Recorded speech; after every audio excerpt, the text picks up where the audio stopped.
मेरे प्यारे दोस्तों, जय बालाजी। भारत में कई चमत्कारिक और रहस्यमय मंदिर हैं, जिसमें दक्षिण भारत में स्थित भगवान तिरुपति बालाजी का मंदिर भी शामिल है। तिरुपति बालाजी भारत के सबसे प्रसिद्ध तीर्थ स्थलों में से एक है, जो हिंदुओं की धार्मिक आस्था का बहुत ही पवित्र और प्रसिद्ध स्थान है। तिरुपति बालाजी मंदिर भारत के आंध्र प्रदेश राज्य के चित्तूर जिले में स्थित है। तिरुमला की पहाड़ियों पर स्थित यह मंदिर हिंदुओं के आराध्य भगवान विष्णु के अवतार श्री वेंकटेश्वर जी को समर्पित है। तिरुपति बालाजी मंदिर भारत का सबसे प्रसिद्ध और अमीर मंदिर है, जहां पर हर महीने लाखों श्रद्धालु दर्शन करने आते हैं। पूरे साल यहां पर भक्तों का तांता लगा रहता है। कहा जाता है कि जो भी भक्त सच्चे मन से यहां पर प्रार्थना करता है, भगवान तिरुपति बालाजी उनकी मनोकामना जरूर पूरी करते हैं। दोस्तों, इस प्रसंग के माध्यम से हम तिरुपति बालाजी मंदिर की यात्रा के बारे में संपूर्ण जानकारी प्राप्त करने वाले हैं, जिसमें तिरुपति बालाजी का इतिहास, रहस्य, कहानी, तिरुपति कैसे जाएं, तिरुपति जाने का सही समय, तिरुपति में कहाँ रुके और तिरुपति में घूमने की जगह इत्यादि शामिल है। मेरे प्यारे दोस्तों, प्रसंग शुरू करने से पहले सर्वप्रथम आप सभी भक्तों को केस स्टोरी वीडियो में हार्दिक स्वागत एवं अभिनंदन है। साथ ही आप सभी सज्जनों से नम्र निवेदन है कि इस प्रसंग को पूरा देखें, अंत तक जरूर सुनें और केस स्टोरी वीडियो को सब्सक्राइब एवं लाइक जरूर करें, ताकि आगे भी हम आपके साथ बने रहें। कमेंट में जय बालाजी लिखकर श्री हरि भगवान विष्णु का आशीर्वाद जरूर प्राप्त करें। तो आइए तिरुपति बालाजी मंदिर यात्रा की संपूर्ण जानकारी के बारे में विस्तार से जानते हैं। प्राचीन कथा के अनुसार एक बार धरती पर विश्व कल्याण के लिए सभी देवताओं ने मिलकर एक यज्ञ करने का निश्चय किया। लेकिन यज्ञ शुरू होने से पहले वेद ने सभी देवताओं से एक प्रश्न किया कि हे देवताओं, ऋषि मुनियों द्वारा किए जाने वाले यज्ञ को तो देवगण ग्रहण करते हैं, लेकिन आप सभी ये बताएं कि देवताओं द्वारा किए गए यज्ञ की पहली आहुति किसकी होगी? क्योंकि ब्रह्मा विष्णु महेश सृष्टि के कर्ता धर्ता है, इसलिए यज्ञ का फल ब्रह्मा विष्णु महेश में से किसे अर्पित किया जाए, यानी सर्वश्रेष्ठ देव कौन है? पहले इसका निर्णय करें। देवता अब सोच में पड़ गए कि बात तो बिल्कुल सही है। फिर सभी देवताओं ने इस प्रश्न का जवाब ढूंढने के लिए भृगु ऋषि को ही प्रधान बनाया। भृगु ऋषि सोचने लगे कि क्यों न ब्रह्मा विष्णु और महेश का परीक्षा ही ले लिया जाए, पता चल जाएगा कि तीनों में से सर्वश्रेष्ठ कौन है। परीक्षा लेने के लिए उस समय भृगु ऋषि ऋषियों से विदा लेकर सर्वप्रथम अपने पिता ब्रह्मा जी के पास पहुंचे, जहां उन्होंने देखा कि ब्रह्मा जी उस समय विष्णु जी के भक्ति में लीन थे। भृगु ऋषि को गर्व था कि वह परीक्षा लेने आए हैं, पिता पुत्र का आज क्या रिश्ता, इसलिए उन्होंने ब्रह्मा जी को प्रणाम ही नहीं किया। ब्रह्मा जी को भृगु ऋषि के शरारत को जानकर काफी क्रोध हुआ और अपने कमंडल निकालकर भृगु ऋषि को मारने के लिए दौड़े, लेकिन भृगु ऋषि अपना जान बचाकर वहां से भाग गए। इसके बाद भृगु ऋषि भगवान शिव जी के धाम कैलाश पर्वत चले गए।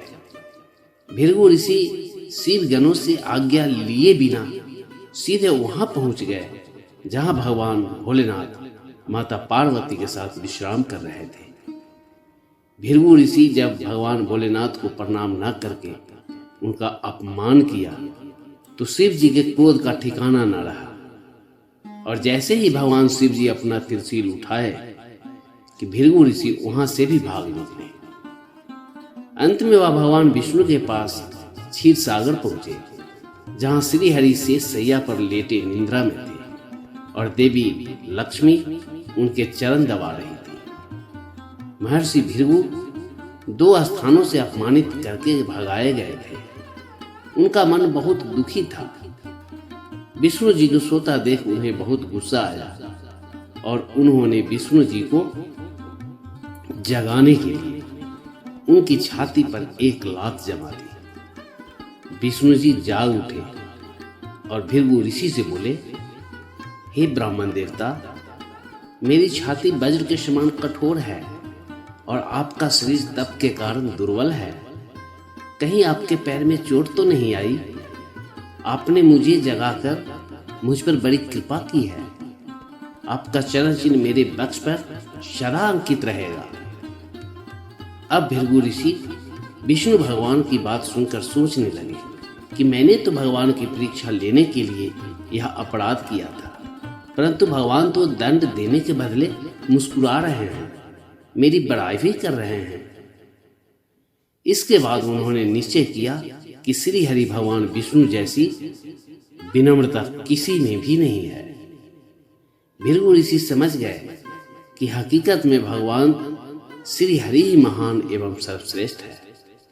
अब भृगु ऋषि विष्णु लोक से लौटकर देवताओं के पास आए और सारी वृत्तांत कह सुनाए।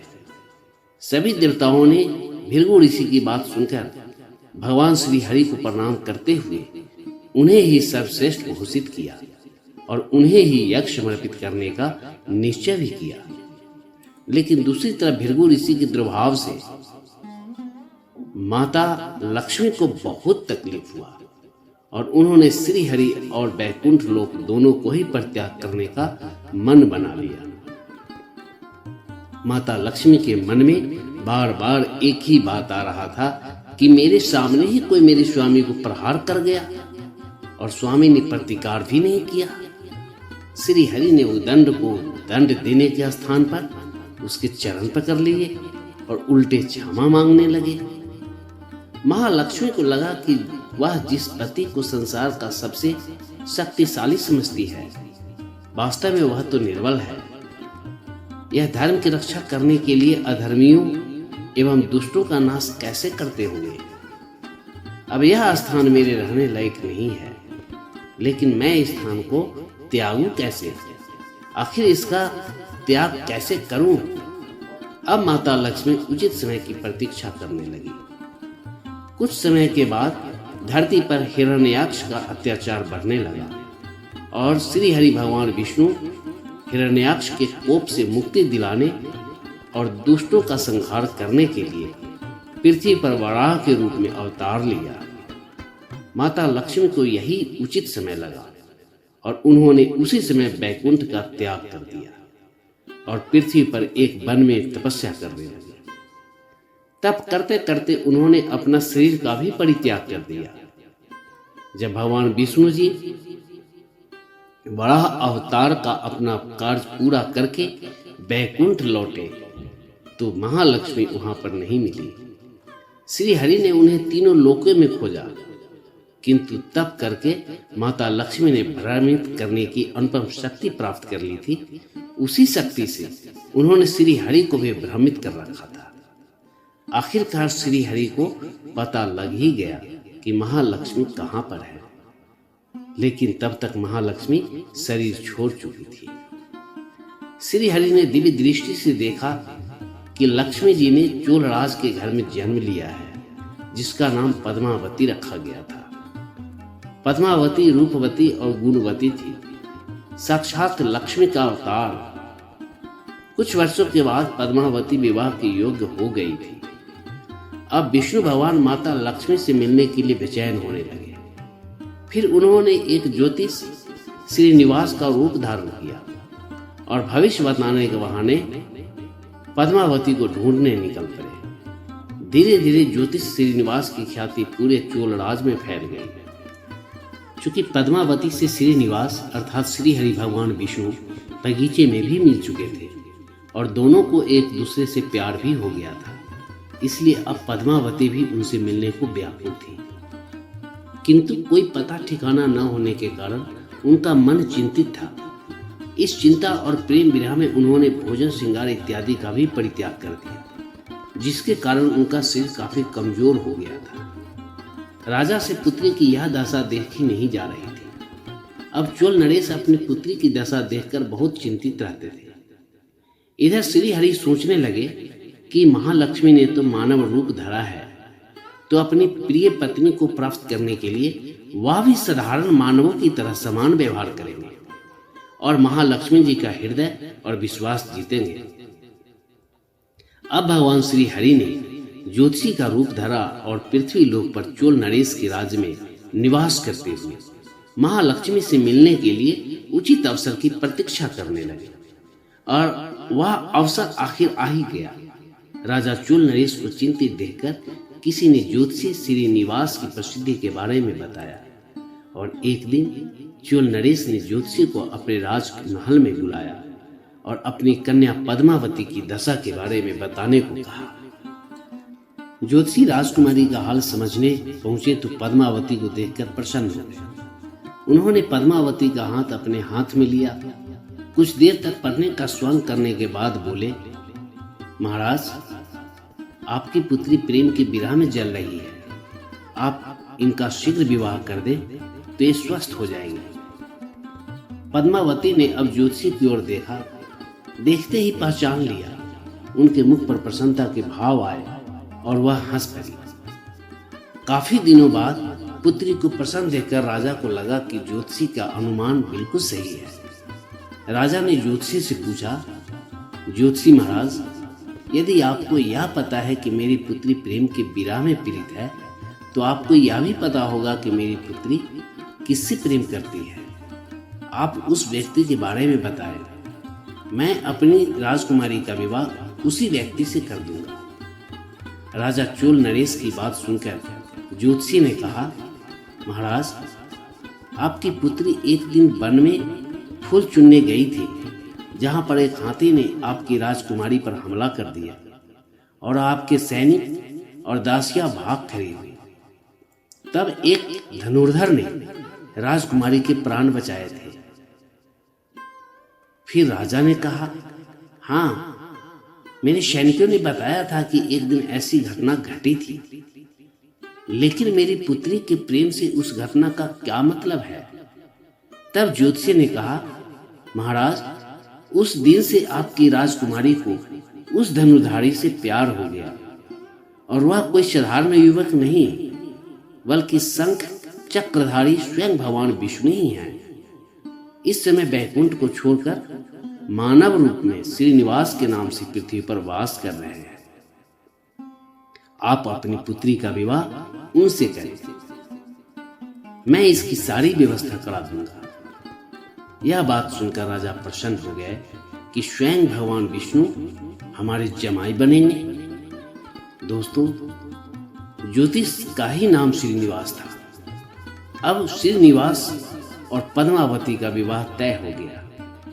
श्रीनिवास रूप में श्री हरि ने सुखदेव के माध्यम से समस्त देवी देवताओं को अपने विवाह की सूचना भिजवा दी। विवाह की सूचना पाकर सभी देवी देवता अत्यंत प्रसन्न हुए। देवी देवता श्रीनिवास जी से मिलने और बधाई देने पृथ्वी पर पहुंचे, परंतु श्रीनिवास जी को खुशी के बीच एक चिंता भी होने लगी। देवताओं ने पूछा, भगवान, संसार की चिंता हरने वाले आप इस उत्सव के मौके पर इतनी चिंता आतुर क्यों हैं? आखिर बात क्या है? श्रीनिवास जी ने कहा, धन का अभाव ही चिंता की बात है, क्योंकि महालक्ष्मी तो मुझे त्याग कर दिया है। इस कारण धनहीन हो चुका हूं मैं। स्वयं महालक्ष्मी ने तब से शरीर त्याग कर मानव रूप धर लिया है और पिछली स्मृतियों को गुप्त कर लिया है। इस कारण उन्हें यह सूचना नहीं है कि वह महालक्ष्मी के स्वरूप है। वह तो स्वयं को राजकुमारी पद्मावती ही मानती है। मैंने निर्णय किया है कि जब तक उनका प्रेम पुनः प्राप्त नहीं करता, अपनी माया का उन्हें आभास नहीं कराऊंगा। इस कारण मैं एक साधारण मनुष्य का जीवन व्यतीत कर रहा हूं।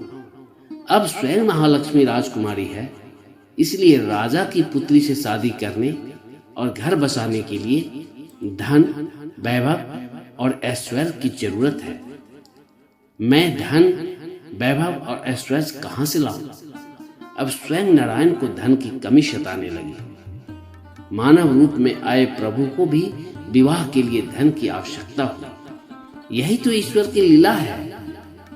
देवताओं ने जब यह सुना तो उन्हें बड़ी आश्चर्य हुआ। देवताओं ने कहा, हे भगवान, हे कृपा निधान, धन रूपी समस्या का समाधान कुबेर के पास है। देवताओं ने कुबेर का आह्वान किया तो कुबेर प्रकट हुए।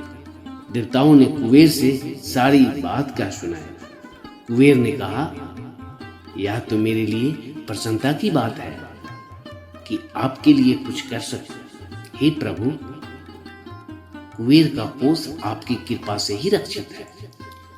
श्री हरि ने कुबेर से कहा, हे यक्षराज कुबेर, आपको भगवान भोलेनाथ ने जगत और देवताओं के धन की रक्षा का दायित्व सौंपा है। उसमें से धन मैं अपनी आवश्यकता के अनुसार ही लूंगा, जिसे भविष्य में ब्याज सहित चुकाऊंगा। श्री हरि ने कहा, ब्रह्मा जी और शिव जी इस शर्त का साक्षी रहेंगे। श्री हरि की यह बात सुनकर सभी देवता आश्चर्य में पड़ गए। फिर कुबेर बोले, हे प्रभु, मुझसे कोई अपराध हुआ है तो उसके लिए क्षमा कर दे, पर ऐसी बात ना कहे। आपकी कृपा से विहीन होकर मेरा सारा कोष नष्ट हो जाएगा। इसलिए हे प्रभु, मुझे ऐसी सजा न दे। श्री हरि ने कुबेर को आश्वस्त करते हुए कहा, आपसे ऐसा कोई भी अपराध नहीं हुआ है। मैं मानव की उन सभी कठिनाइयों को मानव रूप में महसूस करना चाहता हूँ जो धन की कमी और ऋण की वजह से होता है। कुबेर ने कहा, प्रभु, यदि आप मानव की तरह ऋण पर धन लेने की बात कर रहे हैं तो फिर आपको मानव की तरह यह भी बताना होगा कि ऋण चुकाएंगे कैसे। मानव को ऋण प्राप्त करने के लिए कई शर्त झेलनी पड़ती है। तब कुबेर की बात सुनकर श्री हरि भगवान विष्णु जी ने कहा, कुबेर, यह ऋण मैं नहीं चुकाऊंगा बल्कि मेरे भक्त चुकाएंगे, क्योंकि मैं अपनी कृपा से उन्हें धनवान बनाऊंगा। कलयुग में पृथ्वी पर मेरी पूजा धन, ऐश्वर्य और वैभव से परिपूर्ण देवता के रूप में होगी। मेरे भक्त मुझसे धन, वैभव और ऐश्वर्य की मांग करने आएंगे। मेरी कृपा से उन्हें यह प्राप्त होगा। बदले में भक्तों से मैं दान प्राप्त करूंगा जो चढ़ावे के रूप में होगा, और मैं इस तरह से आपका ऋण चुकाता रहूंगा। इस प्रकार से भक्तजन भगवान के कर्ज में डूबे होने की इस मान्यता के कारण इस मंदिर में बड़ी मात्रा में धन दौलत भेंट करते हैं। ऐसी मान्यता है कि जब भी कोई भक्त तिरुपति बालाजी के दर्शन करने जाता है और वहां जाकर कुछ चढ़ाता है तो वह न केवल अपनी श्रद्धा, भक्ति और प्रार्थना प्रस्तुत करता है, बल्कि भगवान विष्णु के ऊपर कुबेर के ऋण को चुकाने में सहायता भी करता है, जो कलयुग के अंत तक जारी रहेगा। प्यारे दोस्तों, जिस नगर में यह मंदिर बना है उसका नाम तिरुपति है, और नगर की जिस पहाड़ी पर मंदिर बना है उसे तिरुमला कहते हैं। तिरुमला को वेंकट पहाड़ी और शेषाचलम भी कहा जाता है। इस प्रकार से श्री हरि भगवान विष्णु का पूजा तिरुपति बालाजी के रूप में होने लगा। तिरुपति बालाजी मंदिर में विदेशों से लोग आकर दर्शन करते हैं और चढ़ावा चढ़ाते हैं। बड़े बड़े नेता, उद्योगपति, फिल्मी सितारे तिरुपति बालाजी धाम पहुंचकर भगवान के गुण गाते हैं और दर्शन कर अपनी मनोकामनाएं पूर्ण होने की मन्नत मांगते हैं। तिरुपति बालाजी धाम में दर्शन के बाद तिरुपति के आसपास अनेकों ऐसे धार्मिक स्थल और पर्यटक स्थल हैं। भगवान वेंकटेश्वर के दर्शन करने के बाद बचे समय पर अन्य मंदिरों में घूमने के लिए भी जा सकते हैं, जिसमें नंबर 1 पर आता है पुष्करणी तीर्थ। तिरुमला की चोटी में स्थित पुष्करणी कुंड में स्नान करने के बाद ही बालाजी स्वामी के दर्शन करने की मान्यता है, जिसे पुष्करणी तीर्थ भी कहा जाता है। पौराणिक कथा के अनुसार इसी कुंड में भगवान विष्णु जी ने सर्वप्रथम पृथ्वी लोक में स्नान किया था। नंबर 2, बड़ा स्वामी। बराह स्वामी के बारे में ऐसी मान्यता है कि भगवान वेंकटेश्वर महाराज के दर्शन करने से पहले इनके दर्शन करना अनिवार्य है। यहाँ सच्चे मन से भक्तों द्वारा मांगी गई सभी मुरादें पूरी होती है और मन मांगी इच्छा पूर्ण होने पर बाल दान करने के लिए दर्शनार्थी पुनः से अर्थात फिर से तिरुपति बालाजी मंदिर आते हैं। नंबर 3 पर आता है तालकोना झरना। 82 मीटर की ऊंचाई से गिरने वाला यह झरना देश के सबसे ऊंचे झरनों में से एक माना जाता है। ऊपर से गिरता हुआ झरने का पानी जड़ी बूटियों और औषधियों से समृद्ध है। ऐसी मान्यता है कि जब पर्यटकों के माथे पर छोटी छोटी बूंदों के रूप में गिरता है तो उनके स्किन रोग अर्थात चर्म रोगों को दूर कर देता है। ये झरना वेंकटेश्वर नेशनल पार्क के भीतर स्थित है। नंबर 4 श्री हनुमान मंदिर। ये मंदिर भगवान बालाजी मंदिर के समीप ही स्थित है। इसके बारे में पौराणिक महत्व है, जिसके बारे में कहा जाता है कि त्रेता युग में भगवान राम, माता सीता और लक्ष्मण जी यहाँ कुछ समय के लिए विश्राम किए थे। नंबर 5 गोविंदराज स्वामी मंदिर। तिरुपति में बालाजी के बाद दूसरा सबसे बड़ा मंदिर गोविंदराज मंदिर है। यहाँ लाखों सैलानी हर साल इस मंदिर में कुछ मकसद लेके आते हैं और वह मकसद ये होता है कि उनका धन वैभव हमेशा बढ़ता रहे। नंबर 6 पद्मावती अम्बावड़ी मंदिर। तिरुपति तीर्थ स्थल में स्थित पद्मावती मंदिर भगवान वेंकटेश्वर की पत्नी यानी माता लक्ष्मी का अवतार, जिनके लिए स्वयं श्री हरि भगवान विष्णु पृथ्वी लोक में अवतरित हुए थे। तीर्थ यात्रियों को तिरुमला जाने से पहले मां पद्मावती का आशीर्वाद लेना जरूरी होता है। Number 7 Shri Venkateshwara national park. लगभग 5,500 एकड़ में फैला विशाल इस जंगल में विभिन्न प्रकार के जंगली जानवर और पक्षियों के समूहों को देख सकते हैं। अगर आप जानवरों और जीव जंतुओं से प्यार करते हैं तो एक बार इस नेशनल पार्क में जरूर जाएं। नंबर 8 कपिलेश्वर स्वामी मंदिर।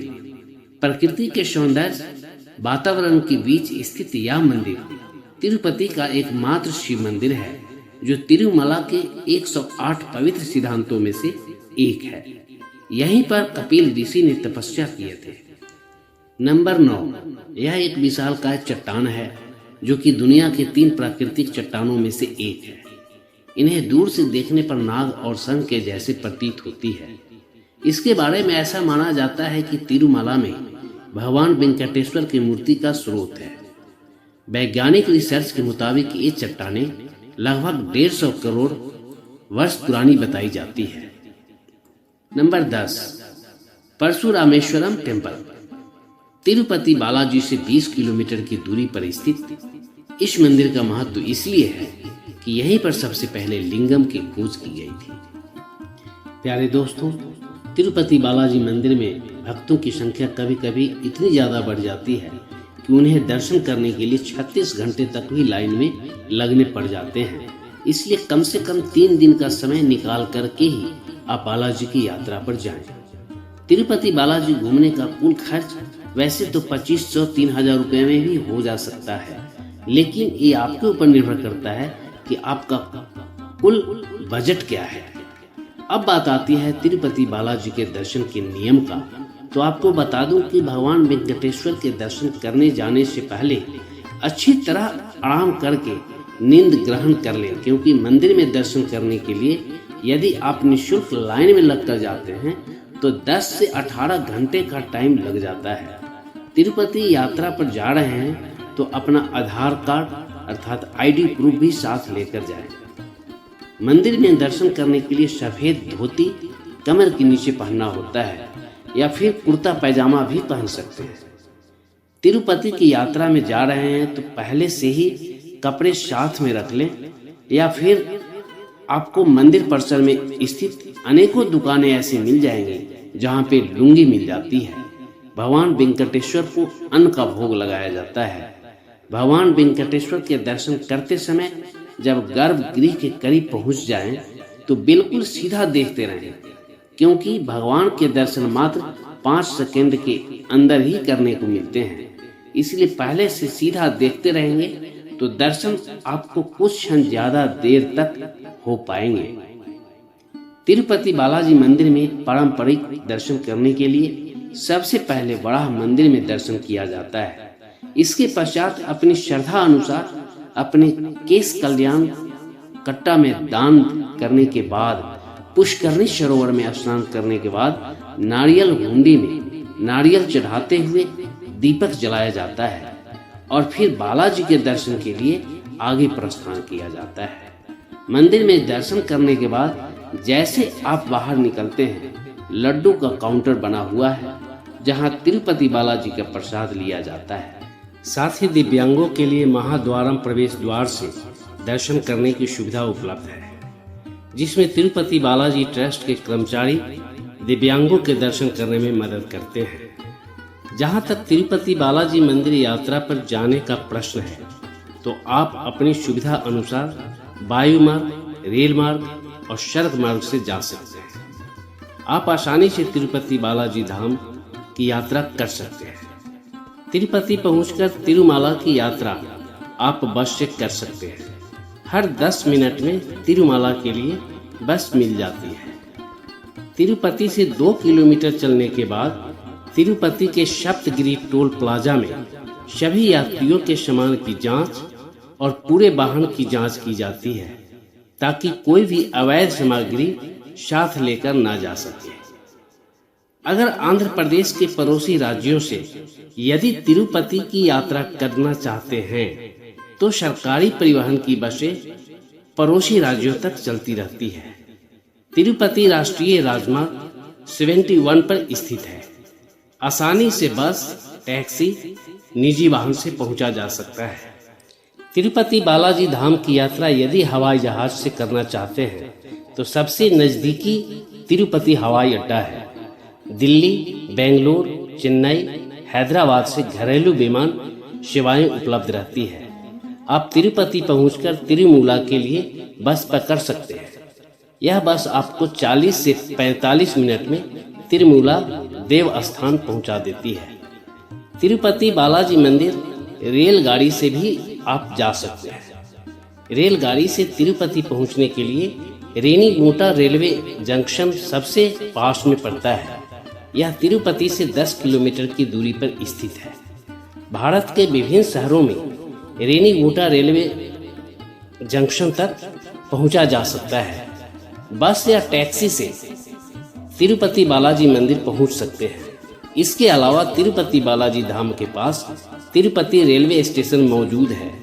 बेंगलोर, हैदराबाद, चेन्नई जैसे शहरों से सीधा रोजाना ट्रेन चलती रहती है। तिरुपति बालाजी आंध्र प्रदेश का एक प्रसिद्ध मंदिर है, जिसकी ख्याति दूर दूर तक दूसरे देशों में फैली हुई है। भगवान वेंकटेश्वर में भक्तों की अपार श्रद्धा है, जिस कारण प्रतिदिन लाखों की संख्या में भक्त दर्शन करने आते हैं। तिरुपति बालाजी धाम के कपाट साल भर भक्तों के लिए खुले रहते हैं। अपने समय के अनुसार आप किसी भी महीना में तिरुपति बालाजी दर्शन के लिए जा सकते हैं।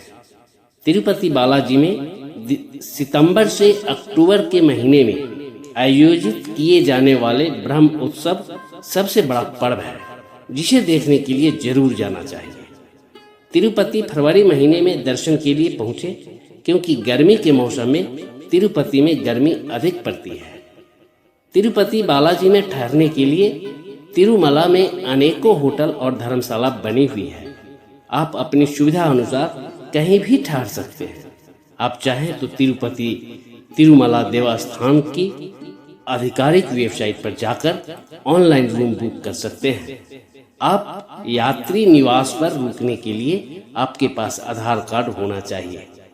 इसके अतिरिक्त आप निजी होटल में 700 से 1000 रुपए देकर 24 घंटे के लिए रूम ले सकते हैं। दोस्तों, ये थी तिरुपति बालाजी मंदिर का इतिहास, रहस्य और यात्रा से संबंधित कुछ महत्वपूर्ण जानकारी।